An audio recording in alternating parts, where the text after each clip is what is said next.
Maintenant, on va un peu plus se pencher sur le mystère de comment une poupée peut avoir les cheveux qui poussent. C'est donc le cas de la poupée hantée Okiku qui se trouve dans le temple bouddhiste à Hokkaido. Et en fait, il se trouverait que ses cheveux soient humains. Okiku entrave les lois de la nature et de la logique. Les cheveux poussent en permanence. On lui coupe, ils repoussent.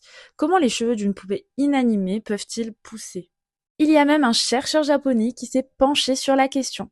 Il a effectué des tests en laboratoire sur les cheveux de la poupée et a découvert que la chevelure était la même que celle des enfants de 10 ans, ce qui est totalement incroyable et incompréhensible. Une autre de ces histoires raconte que l'expression faciale de la poupée change peu à peu, s'étirant en un sourire. La poupée ne fait pas peur, mais par contre, elle intrigue. De plus, certains certifient que si l'on regarde attentivement la bouche entrouverte de la poupée, on peut voir ses dents croître. En mémoire d'Okiku, chaque année, une cérémonie est célébrée dans le temple de Manenji devant la poupée Okiku.